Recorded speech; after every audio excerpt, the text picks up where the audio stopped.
The night before her baby shower, my wife pinned my hand to her belly and made me swear. Never get a paternity test. Wanting one means you don't trust me. Her voice cracked on cue, so I swore I don't break promises. And I didn't. I never tested the baby. Not a swab, not a hair, nothing. She locked one door and left the rest wide open. The next morning, I hung the balloons, poured the punch, smiled for her mother's camera. Then I watched her raise a glass to the one man who never doubted her. I raised mine back. She thought no one knew. 3 of us already did. I'm Wesley. I'm 33 and I build things for a living. Kitchens, staircases, the kind of work where a crooked line shows forever. That night in the kitchen was the first thing in our marriage that didn't sit level. Let me take you back to how it started to lean. I met Sloan 8 years ago at a hardware store, of all places. She was buying paint she didn't need for a wall she never touched, filming the whole thing on her phone.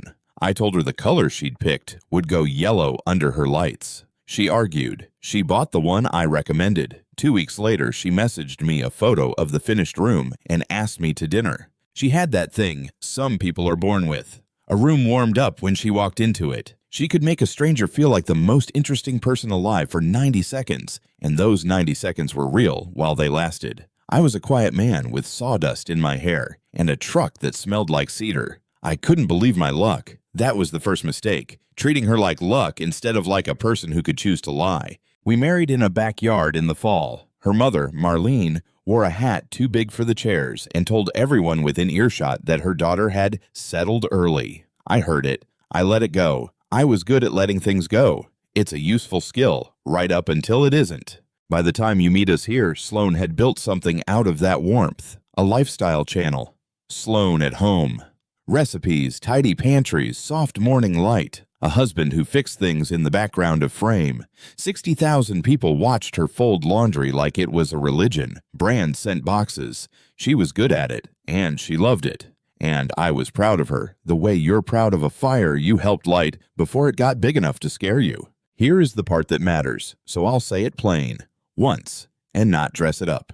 3 years ago, I had a vasectomy. We decided it together. We were building the business. The house wasn't paid off, and Sloan said, on camera, actually in a video I could still find, that she wanted to choose motherhood on her own timeline, not stumble into it. So I made it easy. I went to the clinic. I did the follow-up test 12 weeks later, the one where they confirmed the count is 0. It was 0. The doctor shook my hand and said, "Clean, you're good." We always said we'd reverse it when the time was right, when the business could breathe. Remember that. It's going to matter more than anything I ever built. Last winter, Sloan came into the shop where I was sanding a cradle for a client's grandchild, and she watched me for a while without talking. Then she said, "I think I'm ready." I set down the sander. My chest did something it hadn't done in years. "Ready for what?" "A baby, ours," she smiled. "Let's start." I want you to understand what that word did to me, so this whole story lands the way it should. Because if you think this is a story about a man protecting his pride, you're going to hate me, and you'd be right to. It isn't. Before I go one sentence further, if the ache in this man's chest is already familiar to you, take a second to like this video and subscribe. It genuinely helps these stories reach the people who need them. And tell me in the comments where you're listening from tonight, and what time it is where you are. I read them. Now let me tell you why one word could take the ground out from under me. My father left when I was 7. I'll keep this short because the past is a tool, not a place I want to live. He left on a Tuesday in the spring. He'd promised to take me to a ball game that Saturday. I laid my clothes out Friday night, socks and everything, on the floor by my bed so I'd be ready. Saturday, my mother sat on the edge of that bed and told me he wasn't coming.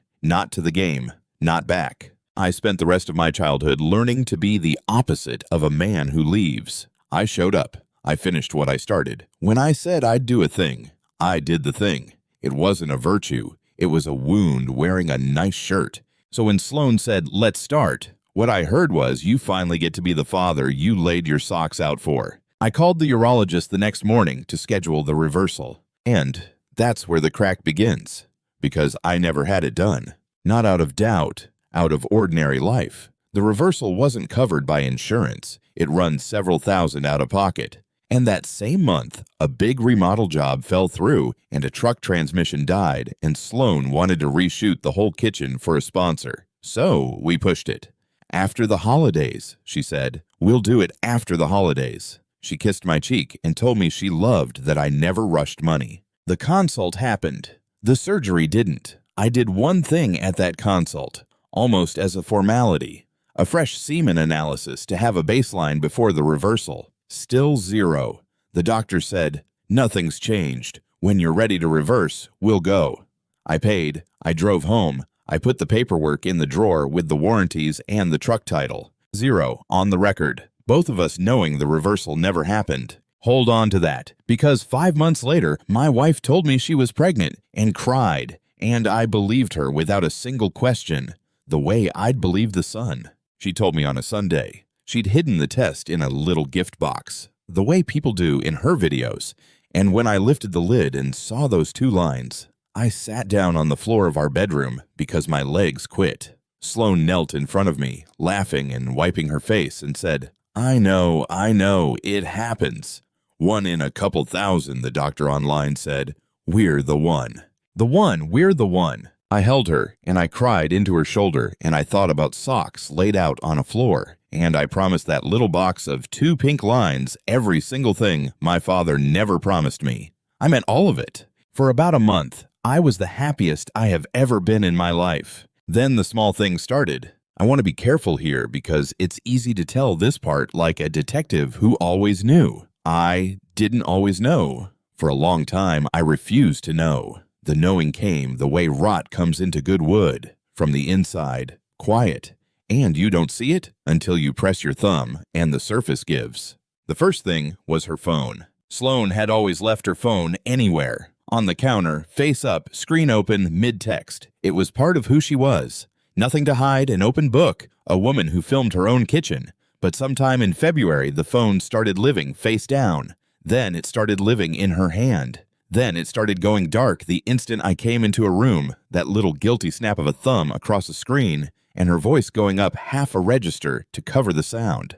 Just work stuff, she'd say. Brant's being needy about the edit. Brant was her videographer. He'd been shooting and editing the channel for a year. A lean guy with good teeth and a way of standing a little too close in the B-roll. He was around a lot. Late edits, location scouts, content days. I never thought about it, because thinking about it would have required me to imagine my pregnant wife doing something I couldn't survive, and my mind simply refused to walk down that hallway. But the phone stayed face down, and I noticed. And I hated that I noticed. Have you ever caught yourself watching someone you love and feeling ashamed of your own eyes? That was February for me. I'd carry her tea up to the studio and she'd shove the laptop half closed. I'd reach for her hand in bed and find her already turned away, phone glowing under the blanket like a coal. I told myself it was the pregnancy, hormones, nesting, the stress of a growing channel. I told myself 100 reasonable things, and every one of them was a nail I was hammering into my own eyes. Then one night, she left the phone on the bathroom counter while she showered, and it lit up. And I was standing right there, and I didn't touch it. I want that on the record, too. I didn't touch it. But I saw the banner before it faded. It was from Brant. It said, "You have to tell him eventually." I stood in that bathroom with the water running and my heart going like a framing hammer. And I decided, actively decided, that it meant the sponsorship deal. The one she hadn't told me the numbers on yet. That's what I decided.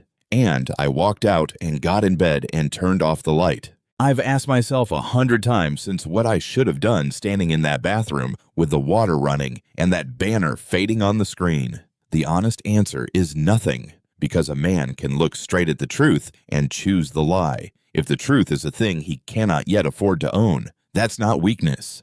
That's what love does to a person's eyes when the cost of seeing clearly is the whole life he's built with his hands. The next morning, she made me pancakes and told me she loved me, and I believed that too. Both things were true at once for a while. She loved me, and she was drowning me. People can do that. That's the part nobody warns you about.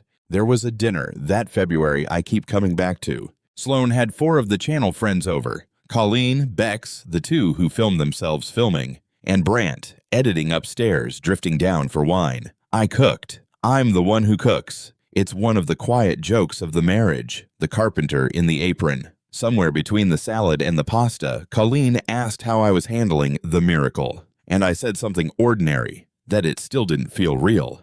And Sloane laughed and squeezed my arm and said to the whole table, "Oh, Wes has been so funny about it, so suspicious. He keeps side-eyeing my phone like I'm running a double life." She rolled her eyes, affectionate, lethal. I told him, honey, the only thing I'm hiding is the gender reveal budget. The table laughed. I laughed. And I understood, watching her do it, that she was building a wall in public, brick by brick, in front of witnesses. If I ever said a word, if I ever pointed at the phone, the trips, the math, there was now a table of women who'd remember that poor Sloane's paranoid husband had been so funny about it for months. She was pre-writing the story where I was the problem. She was that good. Brant watched me over his wine while she did it. Not smug, exactly. Careful. The way a man watches someone he's wronged, measuring how much the wronged man knows. "How's the edit, Brant?" I asked him, just to make him talk. "Slow," he said. "Your wife's a perfectionist." And he smiled at her, and she smiled at her plate. And I passed the bread. And nobody at that table but the three of us knew there were two different marriages happening in the same room. After they left, Sloane stacked plates and said, without looking at me, "You were quiet tonight." "Long week," I said. "You'd tell me," she said, "if something was bothering you, right? You wouldn't just sit on it, build a whole silent thing in your head." There it was, the tell inside the tell. She was fishing. She wanted to know how much I knew, and she was framing my knowing in advance as a silent thing in my head, a defect, a Wesley problem.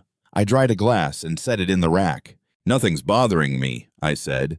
"Miracle, baby. What's to bother?" She smiled, relieved, kissed my shoulder, and went up to bed. I stood in the kitchen with the water off, listening to the house, understanding that my wife had just interviewed me to find out whether I was a threat, and I'd passed by playing the fool she needed me to be. I was getting good at it. That scared me more than the phone did. March is when I started doing the math, and I hated myself for every number. Here's the thing about being married to someone who films her life. There's a timeline. There's always a timeline. And one slow afternoon in the shop, waiting on stain to dry, I found myself scrolling her channel, not snooping, just watching my wife, missing the easy version of us.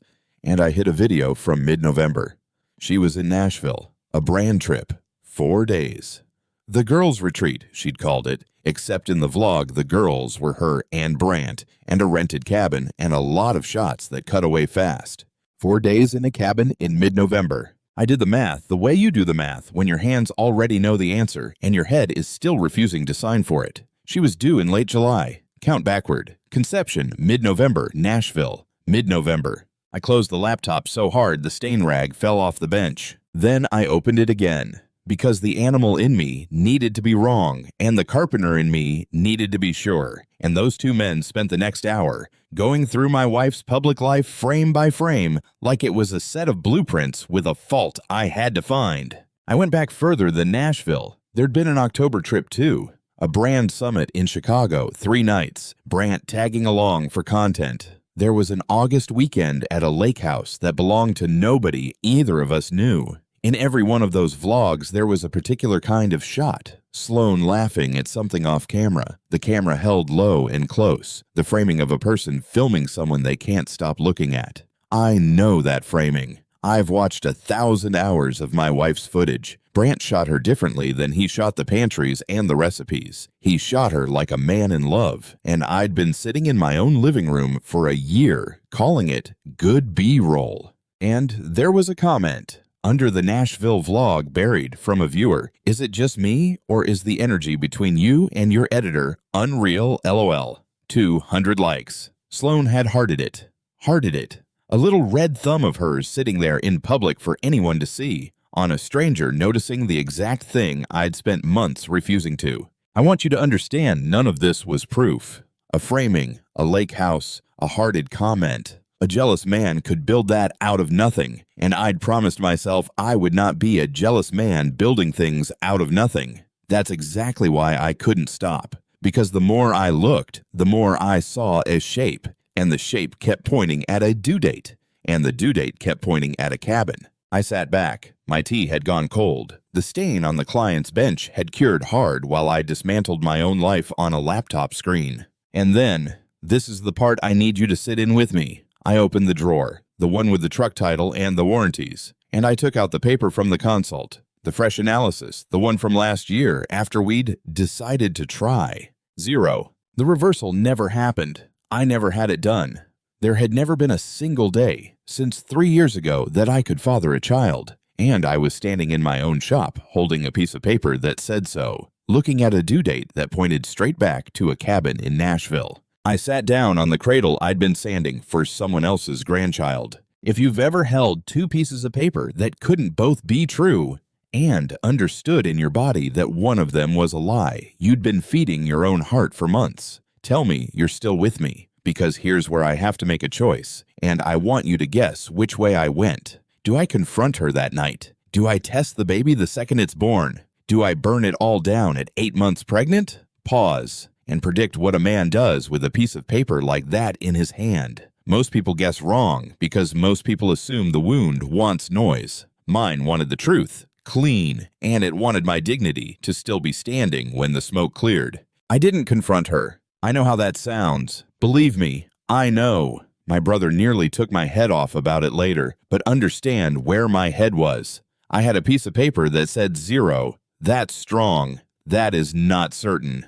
Because I'm an honest man, I'll tell you what the internet told me at 2 in the morning, hunched over my phone in the shop with the space heater ticking. A vasectomy can fail. Rarely. 1 in a couple thousand. The tubes can, in freak cases, find their way back to each other, and a man with a clean test 1 year can, against all odds, be a father the next. 1 in a couple thousand. She'd said it herself on the bedroom floor, laughing through her tears. We're the one. And God help me, part of me wanted it. That's the ugliest thing I'll admit in this whole story. Standing there with proof in my hand that my marriage was a con, some drowning animal part of me still whispered, what if it's real? What if the tests are wrong and the cabin means nothing, and that's my child, my socks on the floor child, and you're about to throw away the only father you'll ever get to be over a coincidence? And a needy videographer? I put the paper back in the drawer, and I decided I would not spend the rest of my life wondering. I would know. But I would not become my father to do it, and I would not become a monster she could point at either. She was a woman who lived by narrative. If I raged, if I snooped, if I stood in a delivery room demanding a swab, I'd hand her the story where I was the jealous, controlling husband who couldn't trust his pregnant wife. She'd survive that story. Her 60,000 would forgive her that story. I wasn't going to give her that story. So I did the one thing that was mine to do, on my own body, with my own name, that required nothing from her and nobody's permission. I made an appointment for myself, not the baby, never the baby. I want to be exact about this, because it becomes the whole spine of what happened later. I did not order a paternity test. I did not touch that child, not a swab, not a hair. What I did was call my urologist and book a fresh semen analysis on me, the same test I'd had done twice before, to find out, right now, this month, whether my body had done the 1 in a couple thousand miracle or whether it was still exactly what the paper said.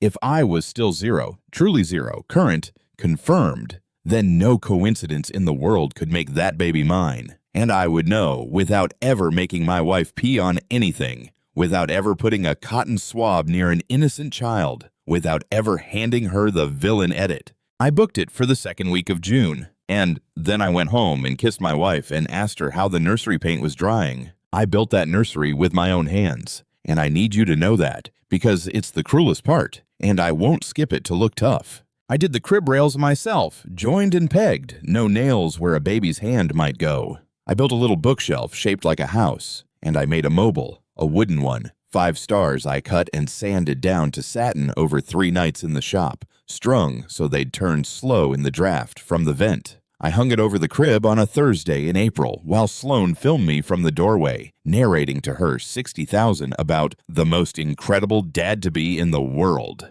Those stars turned over an empty crib while she said it. I looked up at them turning, and I thought, one of us in this room is lying.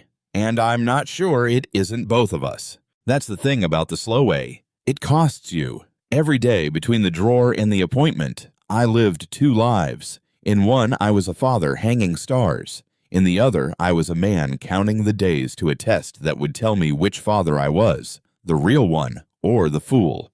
I don't recommend it, but I'd do it again because the alternative was becoming loud and cruel on a suspicion, and I'd rather be a fool than a bully. Sloane, meanwhile, was blooming, not in the body. She carried small and tired. In the story, the pregnancy was the best content of her life. The reveal video hit 250,000 views. Strangers cried in her comments. A maternity brand signed her. Every day was a little photo shoot of a happy family, and I stood in the frame in my flannel, and I smiled. And behind my eyes, a clock was running that only I could hear. There was a content day in late April I wish I could unsee. They were shooting a nursery reveal video. My nursery, the one I'd built. And I was supposed to be at a job site, but the job got rained out. And I came home early and quiet, boots off at the door out of habit. And I stood in the hallway outside the nursery while they set up, and they didn't know I was there. I watched through the gap in the door. Sloane was in the rocking chair I'd assembled, and Brant was crouched behind the camera, framing her. And between takes, he reached over and adjusted a strand of her hair off her face. Slow, unhurried. The way you only touch a person you've touched 100 times. She let him. She turned her cheek half an inch into his hand. An instinct, a habit her body had that her mouth would have denied. Then Brant said something too low for me to hear and put his palm flat on her belly, on my wife's belly, in the nursery I'd built. And Sloane laughed and swatted him and whispered, "Not while the camera's rolling, God." And they both grinned like children who'd gotten away with something. Not while the camera's rolling. Not don't. I'm married. Not stop. That's not okay. Just not while the camera's rolling. I went back down the hall in my socks, and I put my boots on, and I opened and closed the front door loud, like I was just getting home. And I called out, "Hello." And Sloane called back, bright, "In the nursery, babe, come see."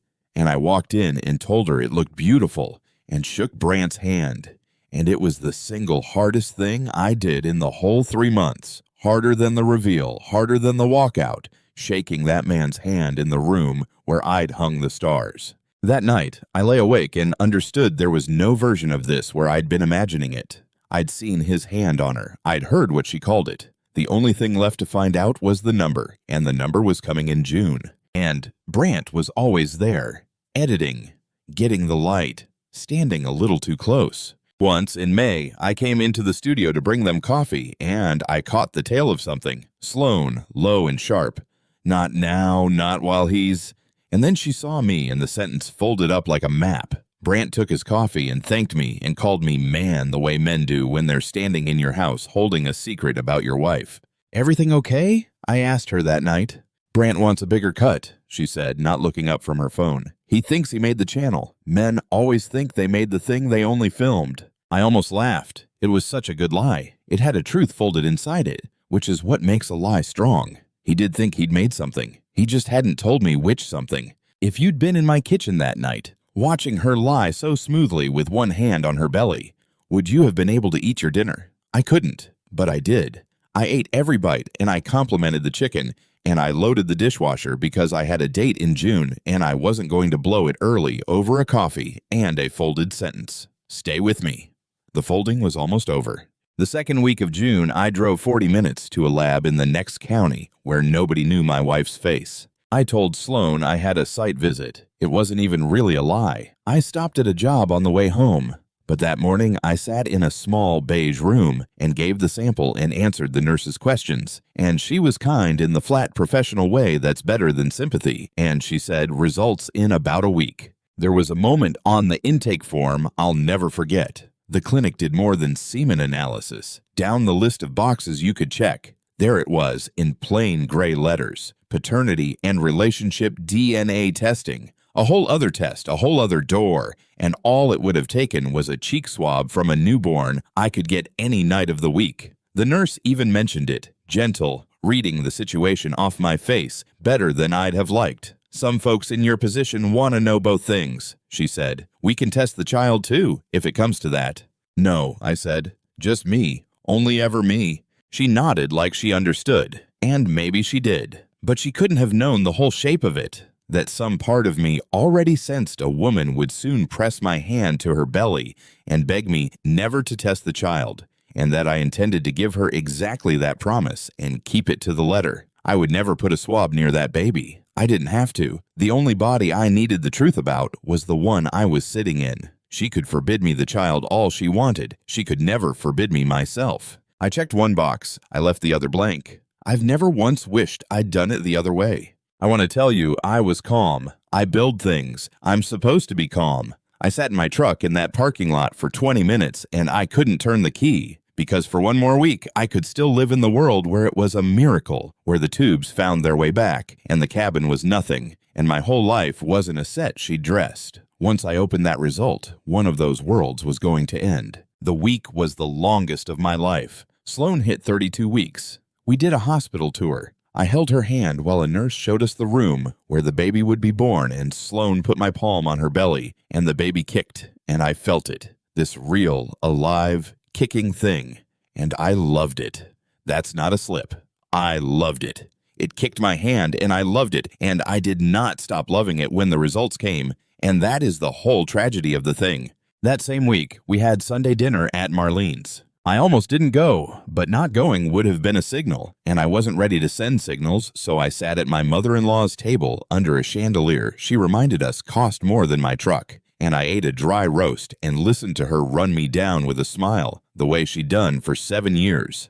"A baby changes what a man has to be," Marlene said to the table, meaning me. "It's not enough to be handy anymore, Wesley. A child needs stability, real stability. I hope the little business is ready for that." She said little business the way you'd say a child's lemonade stand. My shop clears more than her late husband's insurance office ever did. But that was never the point. The point was the ranking. In Marlene's house, I was always a rung below her daughter, a tradesman who'd gotten lucky, and now, with the miracle baby, I was supposed to be grateful enough to spend the rest of my life climbing toward a woman who'd already decided I lived downstairs. "I think we'll manage," I said.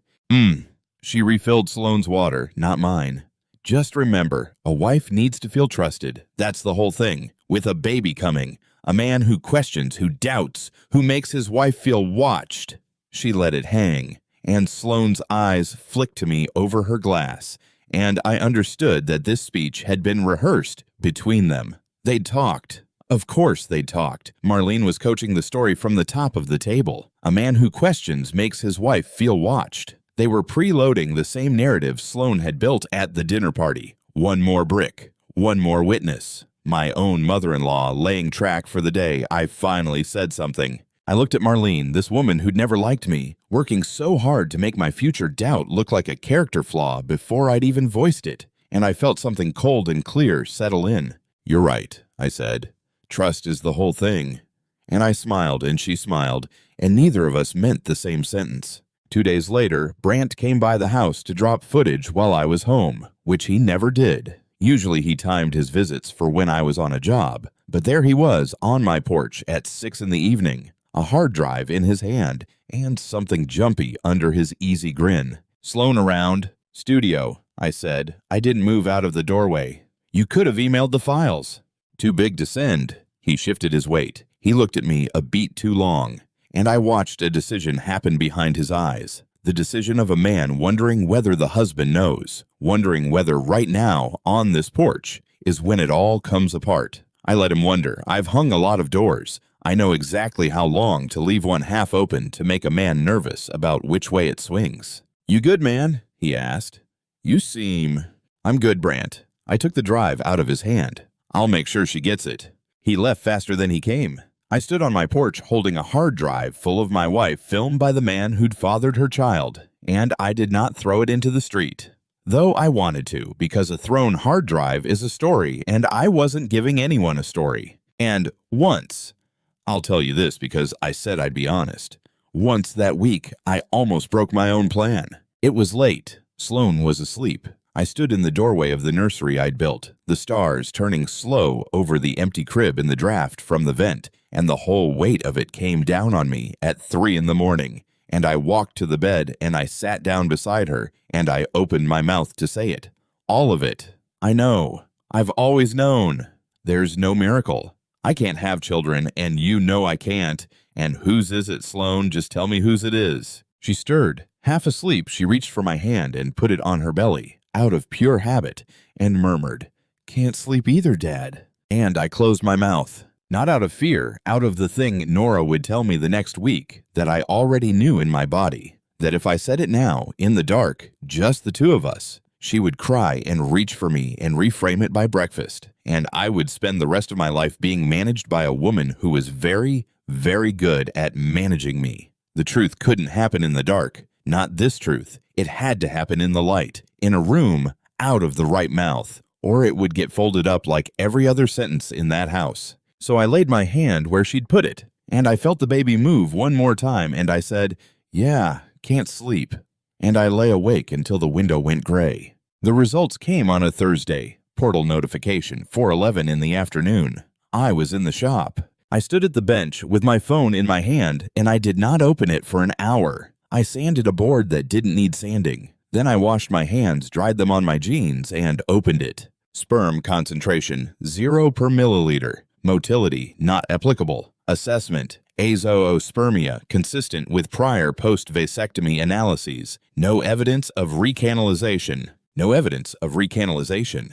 There was no miracle. There had never been a miracle. My body had done exactly what it had done for 3 years, faithfully, the whole time, while my wife filmed a happy family and a man named Brant stood a little too close. I set the phone down on the bench, next to the Star Mobile's leftover offcuts, 5 little wooden points I'd never thrown away, and for the first time in my adult life, I put my hands over my face in the middle of a workday, and I let it come. Not loud. I don't have loud in me. But it came, the whole thing at once. The socks on the floor, the 2 pink lines, the kick against my palm, the stars turning over an empty crib. I stood there and I grieved a child that was never going to be mine, in a marriage that was never what I'd signed for, and nobody saw, because I'd made very sure nobody would. Then I wiped my face, and I picked up the phone, and I called my brother. Elliot is 4 years older than me, and he's a paramedic, which means he's the calmest person you'll ever meet, right up until he isn't. I told him in the parking lot of his station, both of us leaning on my tailgate, and he was quiet for a long time. Then he said, "Say the number again." 0, Elliot. Confirmed. Last week. And the reversal never happened. She was there. She knows it never happened. He looked at the sky. "So she knew," he said. "The whole time. The crying, the little box. We're the one. She knew you can't have kids, and she stood there and watched you cry over her boyfriend's baby." I hadn't let myself put it in exactly those words. Hearing my brother say it was like watching someone else's hand press the thumb into the rotten wood. "I want to kill him," Elliot said, conversational, the way he says things when he means them least and most. "I want to drive over there right now." "That's why I called you and not myself," I said. He almost smiled. Then he got serious in the way I needed. "Okay," he said. "Okay. Not fists, not a scene. You're not going to give her the video, so what do you want?" And that's the question that organized the rest of it. Not revenge, not even exactly the truth for its own sake, because I already had the truth. What I wanted was to walk out of my own life with my spine straight. I wanted the truth to belong to the room, not just to me, so that I'd never again be the only sane man holding a piece of paper, and I wanted to do it without ever breaking the promise she was about to demand, because I already suspected she was going to demand it. A woman who lies for a living can smell a man who stopped believing her. "I want a lawyer," I said, "and I want to keep my word. Whatever happens, I keep my word." Elliot squinted at me. "You're going to promise her something, aren't you?" "That's the look. What are you going to promise her?" "I don't know yet," I said, "but she's going to ask me for something. And when she does, I'm going to give it to her exactly, and then I'm going to do the thing she didn't think to ask me not to do." I could feel the shape of it coming, the way you feel weather change in an old joint. She was going to ask me for one specific promise. She would forbid one door and never once think to check the rest. And I was going to give her that promise, word for word, and mean every letter of it, because by then I'd already walked through the one door she forgot to lock. Here's what I didn't expect. The calmer I got, the more Sloan could feel it, and the harder she pushed. That's the thing nobody tells you about going quiet with a person who lies for a living. They read silence like a hunter reads a still field. In the days after I got the result, while I sat on it, choosing my ground, Sloane started circling. She could sense the temperature drop in me, even though I gave her nothing to point at. And a woman who can't find the leak starts banging on the pipes. It came out as fights. She started over nothing. The dishwasher loaded wrong. A text I took too long to answer. One night, she stood in the kitchen and said I'd been cold and weird for weeks. And when I said I was tired, she escalated. That was the word. She escalated, the way you do when you're trying to provoke a reaction you can use. "You know what your problem is?" she said, one hand on the belly, the other jabbing the air. "You've never trusted a single good thing in your whole life. Your dad walked out, and now you can't believe anyone would actually stay. You look for the catch in everything. Do you know how exhausting it is to be loved by a man who's just waiting for you to leave?" She reached for my father. She reached into the one wound I'd told her about in the dark years ago, the socks on the floor, and she picked it up and swung it at me to make my stillness look like a sickness she was heroically enduring. And here's the part that took the air out of me. It worked. A little. For 1 second I stood there and wondered if she was right. If I was just the boy on the floor, seeing abandonment where there was only a tired pregnant wife. Then I remembered the number, 0, no recanalization, and I understood exactly what she was doing, turning my history into my flaw, so that when the truth came, everyone would say, "Well, you know Wesley, he was always looking for the catch. She wasn't fighting about the dishwasher, so she was rehearsing my eulogy." "You might be right," I said quietly. "Maybe I do look for the catch." And I watched her relax, victorious, because she thought she'd landed it. Thought she'd reestablished that the problem in this marriage lived inside my head and not inside a cabin in Nashville. She kissed me and said she was sorry for yelling. It was the hormones. And she went to bed lighter than she'd been in weeks. I sat up, and I called a lawyer in the morning. The lawyer's name was Nora Donnelly, and she'd seen 100 versions of me. I found her through Elliot, an office above a bakery. The whole place smelling like bread and other people's worst days. She listened to the whole thing without writing much down, and when I finished, she folded her hands and said, "First, I'm sorry. Second, you did the smart thing, not testing the child. That surprised me. I figured you'd want the DNA." "For what?" She almost smiled. "You had a vasectomy. You have 3 separate analyses across 3 years confirming azoospermia, including one from last week with no recanalization. In this state, that's a mountain. And more importantly," she leaned forward, "you don't need to establish that the child isn't yours to end this marriage. You need to establish that you were deceived, that no support obligation should attach to a child conceived in an affair after your wife knew you were sterile, and that you're leaving with your dignity and your shop and your name. Testing that baby buys you nothing but a headline she can use. Your own medical record is cleaner, quieter, and entirely about your body. Nobody swabs a newborn. That's not a weakness in your case. That's the whole strength of it." I sat with that. She was telling me, in legal language, exactly what my gut had built in the dark. The truth about my own body was mine to tell, and it was enough. And it left the child out of it. I would never make that baby the evidence. That baby didn't do anything. That baby kicked my hand. "There's a shower," I told her, "in a few weeks. A baby shower. Her whole world will be there. Her mother, the people from the channel." Nora watched me. "And you want to know if you can serve her at a baby shower?" Flat. Not judging, just checking the blade. "No," I said, and I meant it. "I don't want to serve her at a baby shower. I want the papers filed and done and quiet before then. I don't want to hand her anything at that party. I stopped. I've been the only person who knows the truth for 3 months. I've smiled in every photo. I can't be the only one who knows for the rest of my life. I need it to belong to the room. I don't know how to explain it better than that." She nodded slowly like she'd heard it before, in other words. "Then here's what we do," she said, and she laid it out. "File first. Quiet. Get the medical record certified. Protect the accounts. Protect the shop. Document everything with dates. And when the truth comes out," she said, "let it come out of her mouth, not yours. People like your wife always tell on themselves if you give them enough silence to fill. You don't have to expose her. You just have to stop covering for her. There's a difference, and the difference is everything. Stop covering for her."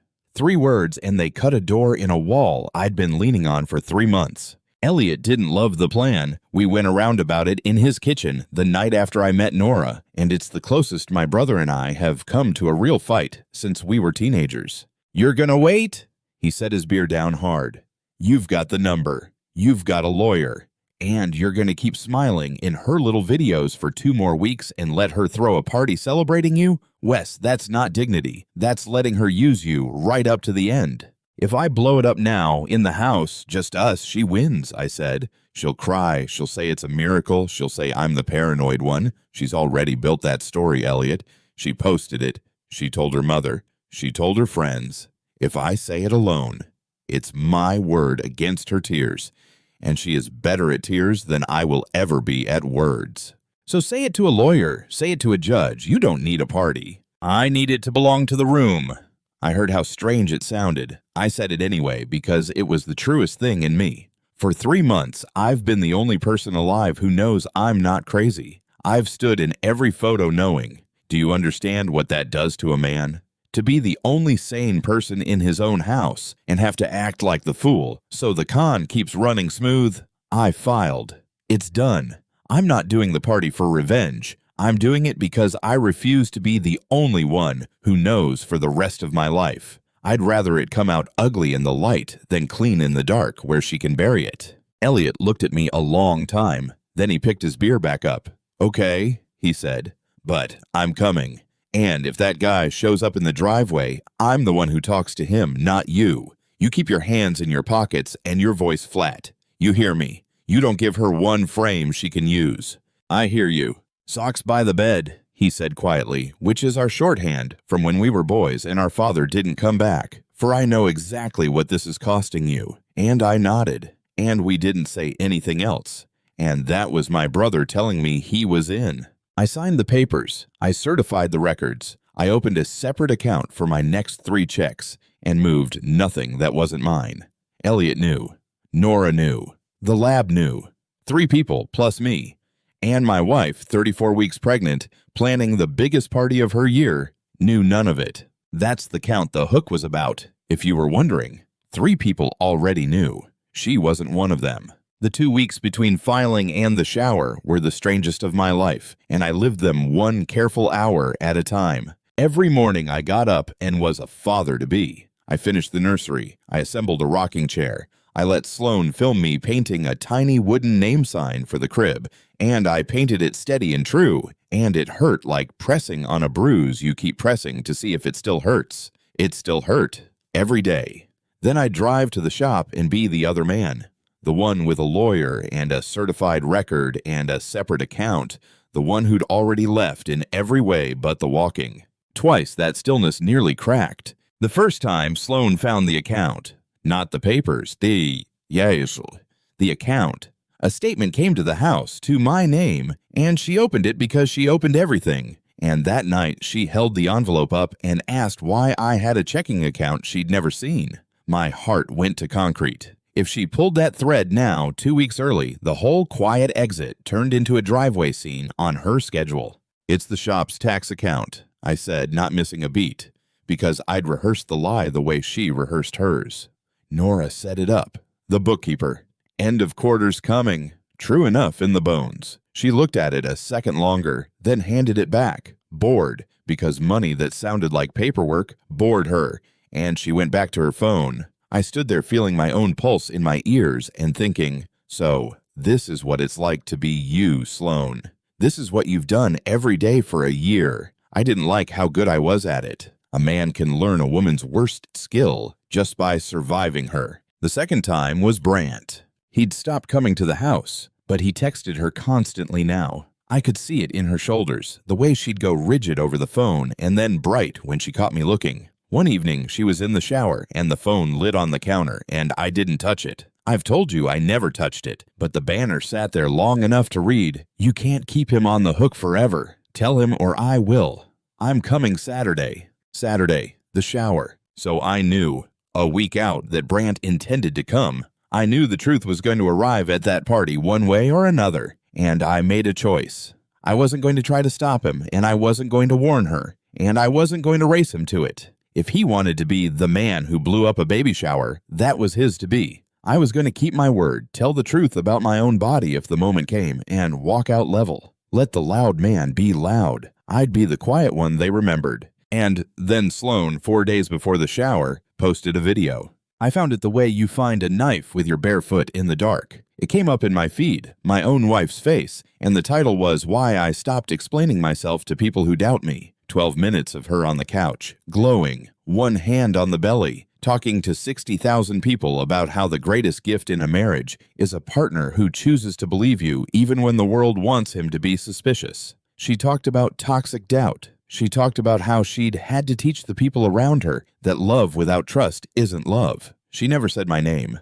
She didn't have to. It was a public monument to the story she was building, a preemptive strike, so that when it all came out, her people would already have the frame. Whatever Wesley says, remember, he was the doubter, and doubt is the real betrayal. It has 190,000 views now. People still find it. They read the comments differently these days. I watched all 12 minutes in my truck in the shop parking lot, and when it ended, I didn't feel angry. I felt almost grateful in a bleak way, because she just told me on camera exactly how she planned to survive the truth by making my honesty the crime, which meant the truth couldn't be something I said. It had to be something she said. It had to come out of her own mouth, in front of her own people, or she'd spin it into that couch monologue and walk away clean. Let it come out of her mouth, not yours. Nora's voice, and now I understood it all the way down. 4 days. I finished the crib sign. I kept my quiet. I let her build her monument as tall as she wanted. Now, the night in the kitchen, the oath. Let me put you there because everything I'd built came down to how I answered her. It was the night before the shower. She'd hung string lights over the back windows for the morning photos. The house smelled like the lemon cake her mother was bringing. She'd been off all evening. Quiet, then too warm, then quiet again. That weather that comes over people right before they ask for something big. I was drying a bowl when she came up behind me and slid her arms around what she could still reach of my waist and put her cheek against my back. "Wesley," she said, "can I ask you something and you won't get weird?" "Always." She turned me around. She took my hand, the one that had held the paper, the one the baby had kicked, and she pressed it flat against her belly, under the string lights, and she looked up at me with real tears standing in her eyes. Real. I want to be fair to her. I don't think the tears were fake. I think she was terrified. Terror and lies live in the same house. "Promise me you'll never get a paternity test," she said, "after the baby comes. Ever. Some of the moms online, their husbands got weird about it, and Wesley, if you ever asked for one, it would mean you didn't trust me. It would break me. I need to hear you say you'll never do that to us." And there it was. The one door. The one she was so sure was the only door in the house.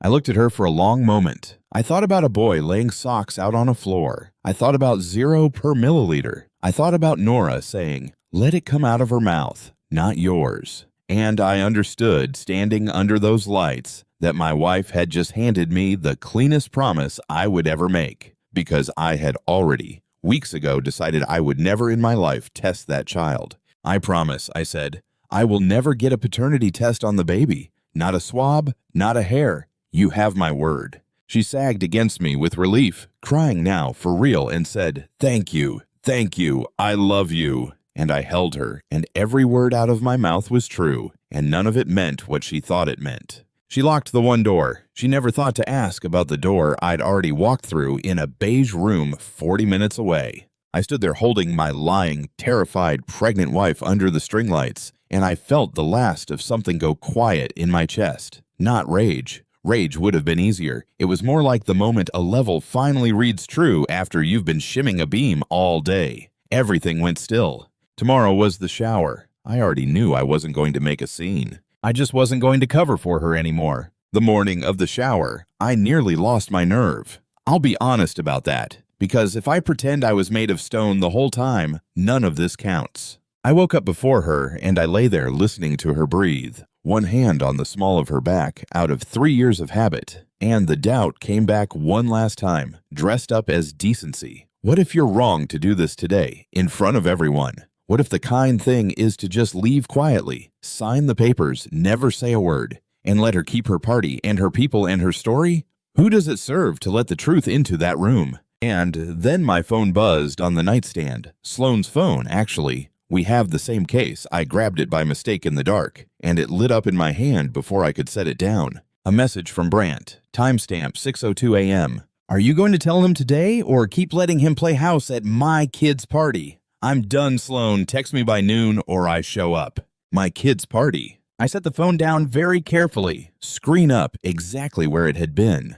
And every soft, decent doubt I'd had a minute before burned off like fog off a windshield. He was going to show up. He'd decided. Whatever I did or didn't do, the truth was coming to that party today. The only question left was whether it arrived as my quiet dignity or as a screaming man in the driveway at noon while 36 people held pastel cupcakes. Here's the gut punch I want you to feel with me, because for about an hour that morning, I genuinely believed I'd lost. I'd spent 3 months building a clean, quiet, dignified exit. Papers filed, records certified, no scene, no swab, no villain edit. And now some other man's ultimatum was about to turn my careful, honorable ending into exactly the circus I'd bled to avoid. I sat on the edge of the bed with my head in my hands, and I thought, I did everything right, and I'm still going to be the guy standing in a driveway while it all comes apart on his wife's terms, at her party, in front of her people, on her schedule. I'd lost the one thing I'd fought to keep,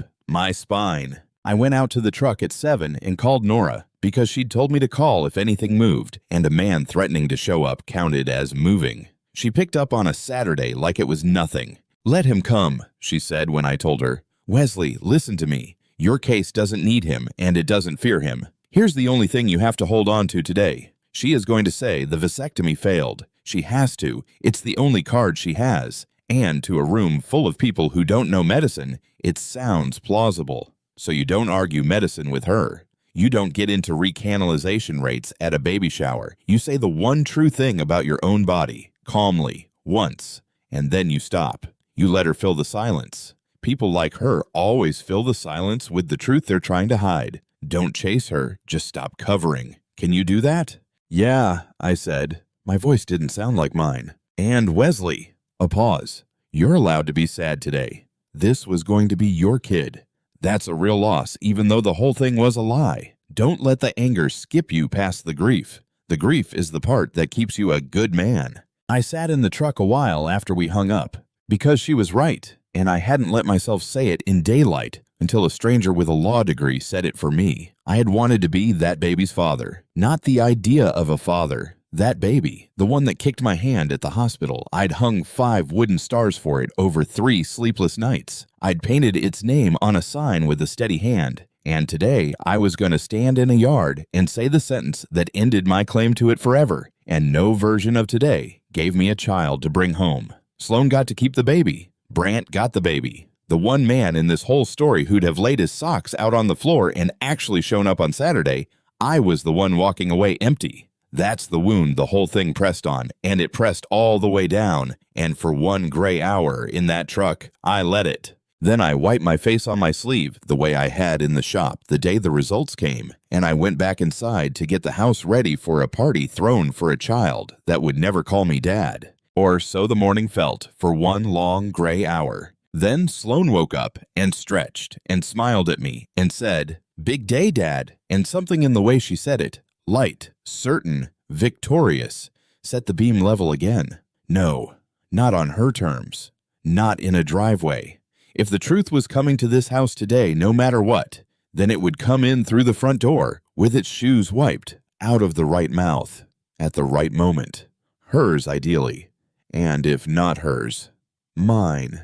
Calm. And then I'd leave. I got up. I made coffee. I hung the balloons. Come with me into the backyard because this is the part I've been walking you toward, and I'm not going to rush it. By 2 o'clock, there were 36 people in our yard. I counted, the way you count studs in a wall. Sloane's mother, Marlene, in a linen dress, running the dessert table like an air traffic controller. Sloane's channel friends, the ones who film each other filming. 2 of my cousins who'd driven 3 hours and kept looking at me like they could tell something was off about the trim. Elliot, by the fence, in a shirt with a collar, which for my brother is a tuxedo. He caught my eye once and gave me the smallest nod. He'd come as backup. He'd come in case Brant showed up in a driveway. Neither of us said it. Sloane wore pale yellow and glowed for every camera. She was radiant, honestly. She moved through that party like it was the season finale of her whole life, one hand always resting on the belly, and people orbited her and touched the belly and told her she was the most beautiful pregnant woman they'd ever seen. And she was. And it was all built on a cabin in Nashville and a promise she thought she'd locked. The Star Mobile. I'd taken it down from the nursery that morning and hung it from the pergola over the gift table, turning slow in the warm air because Sloane wanted it in the shots. Those 5 wooden stars I'd sanded over 3 nights turned above a pile of presents for a baby that wasn't mine, and I stood under them with a paper cup of punch and waited to see what the day would do. Mostly I watched the driveway. Every car that slowed on the street, my stomach dropped because Brant had said noon and it was past noon and he hadn't come. And I didn't know if that made the day better or worse. A part of me almost wanted him to pull up, get it over with. Instead, the minutes just stretched, pastel and pleasant, everyone eating little sandwiches with the crust cut off. And I stood in the middle of it holding a truth like a live wire, wondering when, or whether, the current would find a way to ground. Marlene found me by the drinks table around 2. "You've been hovering," she said, not looking at me, arranging cups. "It's her day, Wesley. Try to look happy for once. You have a face like a foreclosure." "Big day," I said. "Lot of feelings." "Feelings?" She said it like a food she didn't care for. "Do you know what my daughter needs from you today? She needs you to stand there and beam and let these people see the family she built. That's all a husband is at a thing like this, a nice quiet backdrop." She patted my arm the way you pat a dog you tolerate. "You've always been good at quiet. Lean into it." I looked at her, this woman who'd coached her daughter to make my doubt a disease, who'd whispered, "He'll never test you if he loves you," into Sloane's ear. Though I didn't know that phrase yet, I'd only learn it later. And I thought, you have no idea how good I've been at quiet. You have no idea what I've been quiet about. "I'll do my best," I said.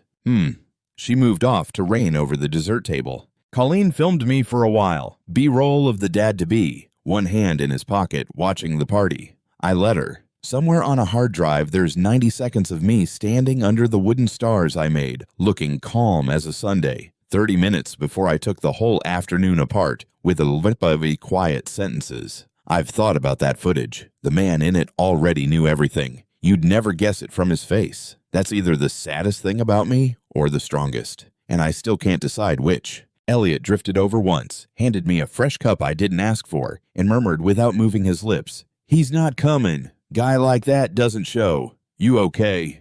"No," I said. "Good," Elliot said. "Means you're paying attention."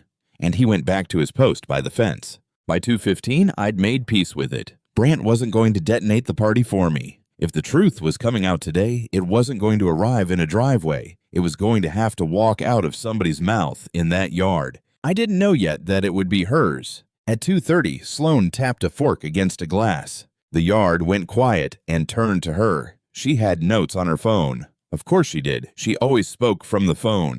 She thanked everyone for coming, thanked her mother, thanked the brand that had made today possible. And then she turned to me, and her eyes went soft and shining, and she said the line I will hear for the rest of my life. "And most of all, I want to thank my husband." She reached for my hand. 36 people went, "Aw, Wesley, in a world full of men who doubt and question and make women prove themselves, you have never once doubted me. You are the one man who always believed me. This baby is so lucky to have a father who trusts like you do." She raised her glass.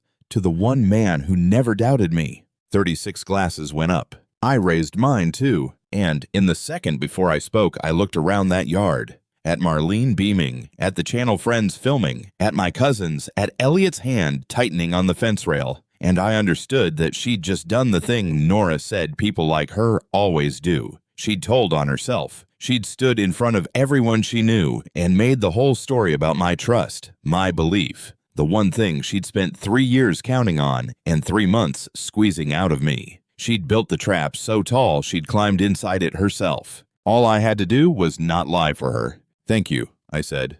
I didn't raise my voice. "I've told you, I don't have loud in me." I set my punch down on the gift table, next to the presents, under the turning stars, and I turned so most of the yard could see my face, and I kept my hand still, and I spoke like I was reading a measurement off a tape. "Sloane's right," I said. "I made her a promise. Just last night, actually, in the kitchen. She asked me to promise I'd never get a paternity test on the baby." A few people chuckled, warm, thinking it was a bit. "And I promised. And I want all of you to be my witnesses to this, because I keep my promises." I looked at her. "I will never test that baby. Not a swab, not a hair. I gave her my word, and my word holds. I need you to know that about me." Sloane's smile was still up, but her eyes had started to move. "Here's the thing about that promise, though," I said, and I let it get very quiet. It was the easiest promise I've ever made, because I already knew I'd never test the baby. There was never going to be any reason to. I let the stars turn once. 3 years ago, I had a vasectomy. Some of you knew that. Sloane knew that. She was there. She filmed the aftercare smoothie. A ripple went through the channel friends. We always said we'd reverse it when we were ready. Last year, we decided we were ready, so I booked the reversal. Beat. I never had it done. The yard had gone from a party to something with no air in it. Life got in the way. Money, a job that fell through. Sloane knew that too. We pushed the surgery together more than once. The reversal never happened. And 2 weeks ago, because I'm a careful man, I had my doctor confirm what that means. I said the next part gently to her, only to her, because it was the truest thing I'd say all day. "Sloane, there has not been one single day in 3 years that I could have fathered a child. My body confirmed it again last month. No test of that baby was ever going to change, a number that's been 0 since before we decided to try." Silence. The kind of silence that has a texture. And then Sloane did the thing I'd been waiting for. She didn't crumble. She fought. She laughed. High and bright. The party laugh. And she said, "Wesley, oh my God. Vasectomies fail. They fail all the time. You read one thing online and this is a miracle. We said it was a miracle. You cried. They confirmed no recanalization," I said quietly. "Last month. There's no failure. There's nothing to fail." "Then the test is wrong. Labs make mistakes. You're going to stand here at our baby shower and call me." "I'm not calling you anything," I said. "I'm telling everyone the truth about my own body. That's all. I haven't said one word about you." Sloane's eyes swept the yard, counting faces, the way she always counted faces before she chose a tone. And she chose the tone that had never once failed her, the wounded one.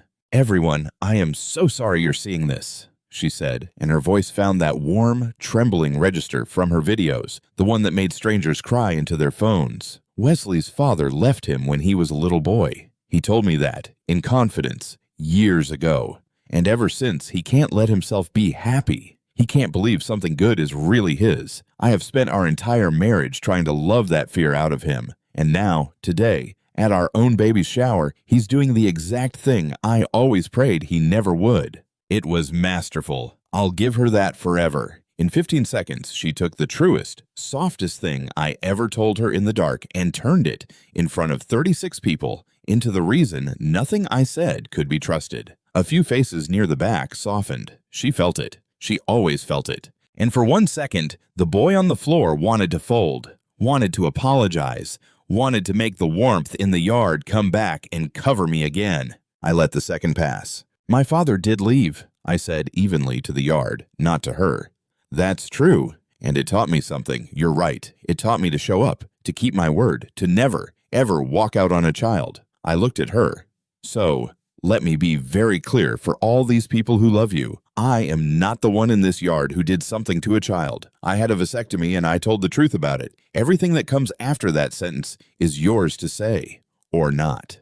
And I stopped, exactly like Nora told me to. I stopped, and I let the silence stretch, and I did not chase her into it. That was the hinge. I'd accused her of nothing. I'd told them a fact about me, and then I'd shut my mouth. And in the ringing quiet, 36 people were doing the same math I'd done in my shop in March, and Sloane could feel every one of them doing it. She'd played the wounded card and watched it die on the grass. She had one move left, the move of the truly cornered. She reached one last time for the audience. "It's not what it looks like," she said to the yard now. Not to me, her voice climbing. It's everyone, please. Brant and I. It was one time. It didn't mean the baby is still. And she heard the name come out of her own mouth in front of all of them, and her hand flew up to cover it a half second too late.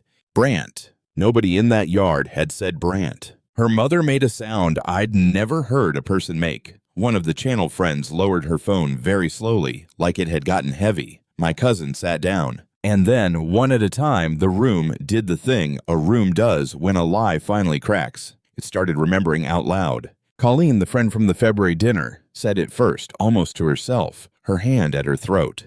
Nashville. Just the word.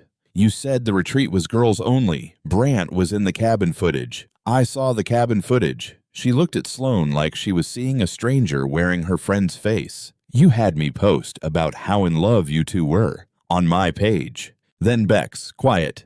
The lake house in August. That was his family's lake house.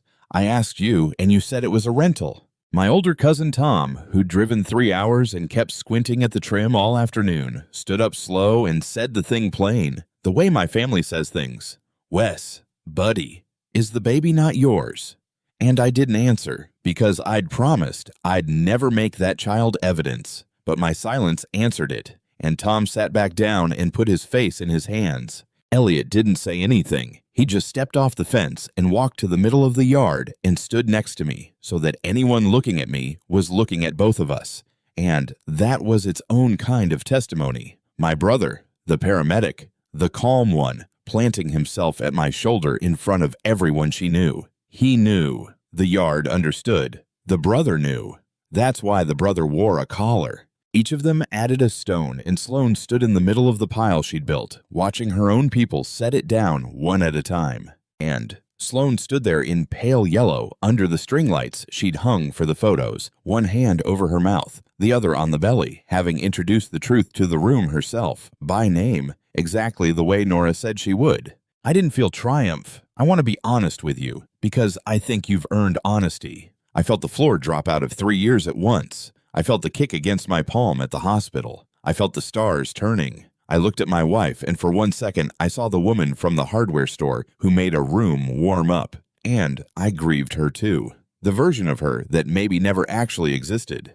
36 people stood frozen in a pastel yard, cake half cut, a phone still recording somewhere. The wooden stars turning slow above the gift table like nothing in the world had changed. And I stood in the middle of it, the quiet man in the flannel. Finally, not the only one who knew. It didn't feel like winning. It felt like setting down something I'd carried so long my hands had forgotten how to be empty. If you've made it this far with me, sitting in this yard, holding this, take a breath. And if there's someone in your life who ever made you feel crazy for trusting your own eyes, this is your reminder that quiet people see everything. Say it in the comments if you need to. Then let me finish, because the ending is the only part that ever really mattered to me. I set down my cup. I filed 2 weeks ago, I said to Sloan level. It's already done.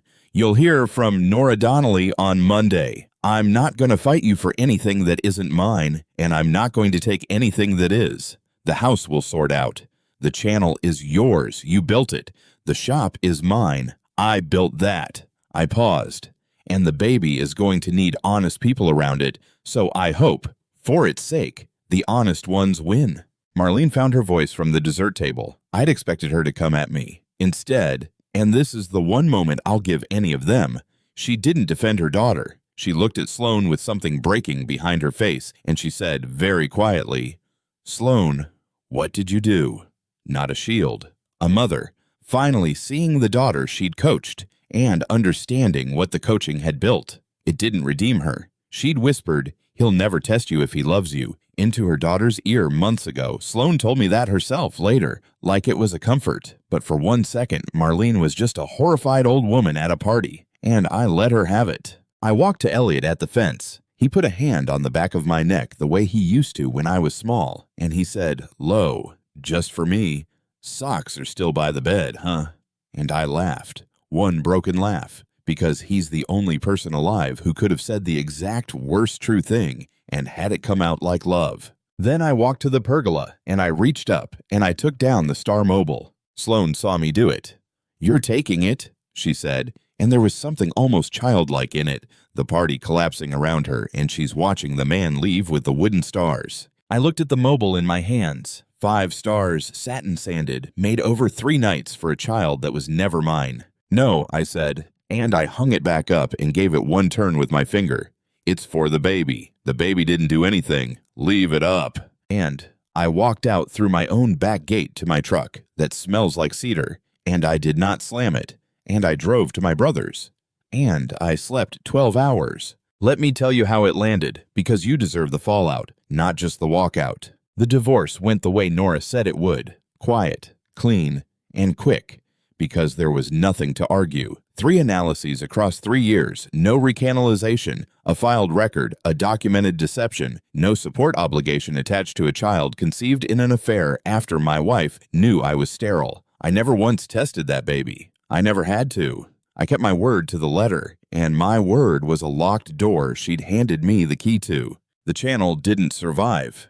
Not because I did anything. I never posted a word, never named her, never gave a single interview. It didn't survive because 60,000 people had watched her cry over a miracle baby with a devoted husband, and now they'd all done the math too. She'd built her whole brand on being trusted. You can't sell trust back to people you taught to count. Brant did not, in the end, show up in any driveway. Men who send ultimatums at 6 a.m. rarely do. Last I heard, he's figuring out his role. I hope he figures it out. That child is going to need at least one man in its life who counts to something. Marlene wrote me a letter. I read it once. It said she was sorry, and that she'd only ever wanted her daughter to be safe, and that she should have taught her that safety built on a lie isn't safety. I didn't write back. Some doors you just let stay shut, but I kept the letter because it was the only honest thing anyone in that family gave me, and honest things are rare enough to keep. The baby was born in late July. A girl. I know because Elliot heard and because a person can't help what they still, stupidly, feel a little of. I hope she's healthy. I hope she's loved. I hope someday she has someone who lays their socks out on the floor for her and actually shows up on Saturday. It won't be me, but I hope she gets him. People ask me if I'm angry. I was for a while. At Brant, at Marlene, at the cabin in Nashville. But the anger I had to work through wasn't really at any of them. It was at the boy on the floor, the one who decided at 7 that if he just never left, never doubted, never questioned, always kept his word, always showed up, then he'd never be left again. That boy tried to earn his way out of an old wound by being the most trustworthy man in every room, and a woman found that boy and used him for exactly what he was proudest of. Here's what I know now, standing in my shop, running my thumb along a joint to feel if it's true. Trust isn't a thing anyone gets to demand from you. The people who love you don't ask you to promise not to look. They just live in a way you never have to. My wife asked me to lock the door and call it love. Real love leaves every door in the house open because there's nothing behind any of them but more of the same person you already know. I kept my promise. I never tested the baby. I just remembered, in time, that I was allowed to test the ground under my own feet. I'm building cradles again. For other people's grandchildren, for now. And when I set the last peg and the rails come true, I don't feel that old ache anymore. The one that used to whisper that I had to earn my place by never asking a single question. I ask questions now, quiet ones, on my own body, in my own name, 40 minutes away where nobody knows my face. And I still keep every promise I make. I'm just a lot more careful these days about which doors I agree to lock.